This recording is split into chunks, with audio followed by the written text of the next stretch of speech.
Welcome back to Joke Points, everybody. This is Ron, and tonight we're going to be talking about all the games that are leaving PS Extra in September, starting with Cloudpunk, and this is really the only reason I made this video. I was very excited to check this game out, and also Spiritfarer, which is also leaving, but yeah, those two, I saw them leaving, and I was like, well, I gotta play both of them before, you know, the middle of September or whenever they leave. So I might as well, you know, try out the other stuff too, but wow. Cloudpunk. Pretty cool. It's fairly simple. You're just you're kind of a courier, a delivery person, and you land on certain areas in the Cloud City, in the cyberpunk world, and have interactions with people, pick up packages. There's clearly a bigger story happening here, so I am very excited to keep playing it, and I'll let you know how it goes.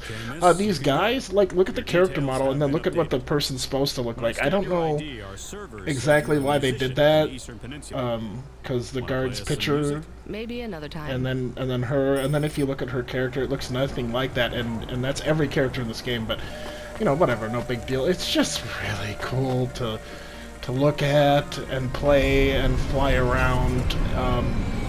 Also, another cool aspect of the game is you have this AI pet named Camus, who we're about to see. There he is. Noise. What noise, Camus? Noise.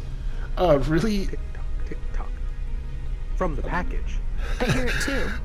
Yeah, really interesting feelings. extra character you get to interact with and talk to, and yeah, intriguing, and yeah, again, just really excited to play it. I guess there's just not much else to say, except that I am worried, of course, that it's going to become fairly repetitive, but we'll see what happens here. But yeah, you go from area to area and you deliver the packages. I don't know. We'll see. Alright, now, Marvel Midnight Suns. I was actually excited to play this until I heard that it was a turn-based strategy game. Oh, there's my character I made, by the way. Aren't I beautiful? So yeah, it's a turn-based strategy, but, you know, kind of like South Park, The Fractured Butthole. It's fun to play these fights, and it's easy and simple and kind of stupid, really, in a way that is good for me. So I did enjoy the fights, but honestly, you know, am I going to keep playing this? I went through about 2 areas, and that might be it. We'll see. Alright, Dragon Ball Xenoverse 2. Okay, this is what it is. I guess it's online. I don't see other people walking around, but I just did the introductory levels or areas, and yeah, you go into the hub and you walk around and then you fight, and that's about it. And you have to go through, honestly, like 100 different screens to set up your character and get everything going before you can actually get into your first fight. And then they take you to another world and they want you to build another character, like, immediately. So I didn't understand that, but whatever.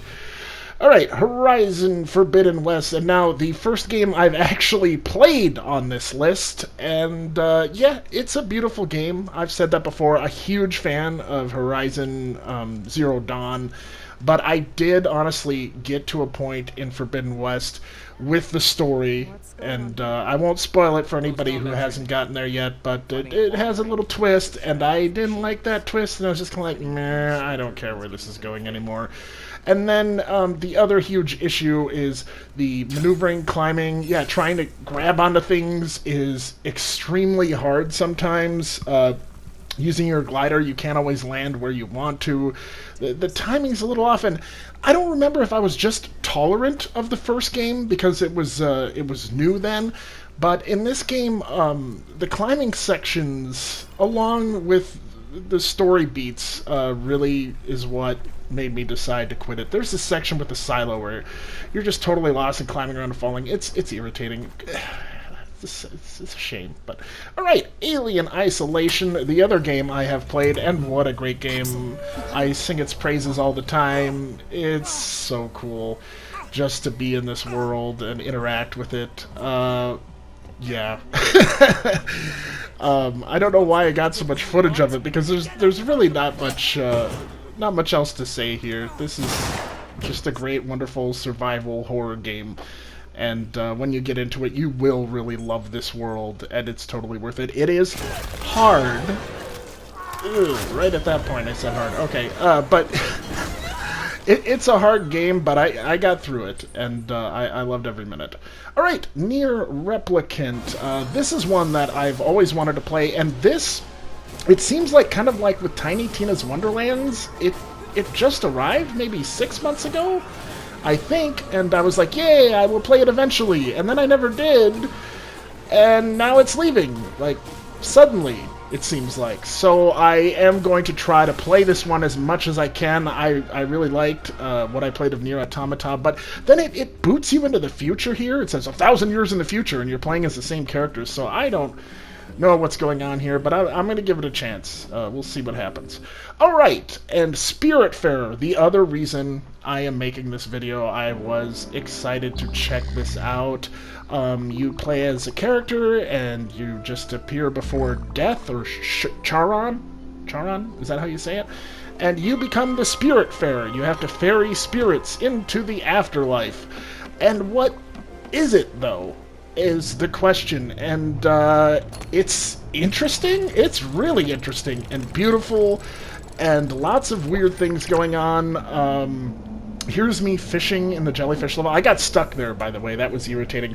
But what it is... Okay, let's get to the point. It's kind of a mix of... Oh, God.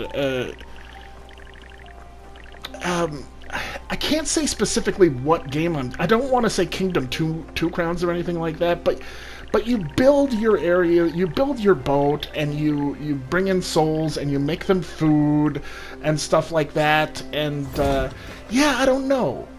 It's really cool, and really intricate, and interesting, and totally different than anything I've played, but, I don't know how much I'm gonna play of this, to be honest. Now, again, I'm going to give all these games a chance, so in my next extra binge, I'll keep you posted if I did finish any of them, and I have any differing opinions after that. Alright, so keep you posted on that. Now, moving on. It's Star Ocean, Till the End of Time. Well, in fact, it's every Star Ocean. Star Ocean, The Last Hope, and so on and so forth. A lot of them look like they're PS2 era, but all the years are weird. It says, like, 2017, 2019, 2022... I don't know, are they remakes or remasters? I'm not sure, but the one I actually played was Star Ocean The Divine Force, and again, a lot of them are on premium. Only 2 of them, Integrity and Faithlessness, and this one are available just in extra. The other ones you have to have the premium tier to play them. Yeah, so I expected a Final Fantasy turn-based game like Final Fantasy VII, and some of the older games definitely look like that's what they are. This is not that, however, and this is something interesting again. It's a hack and slash, and you can switch between characters, kind of sci-fi fantasy thing. To be honest, I kind of dig it, and I think I'm going to keep playing this one as well. So, I will keep you updated as to what I think about it later in another video, but there you go. That's all the games that are leaving PS Extra in the month of September. Probably the second to last Tuesday is usually what they do. So there you go. Thank you for watching, and good night.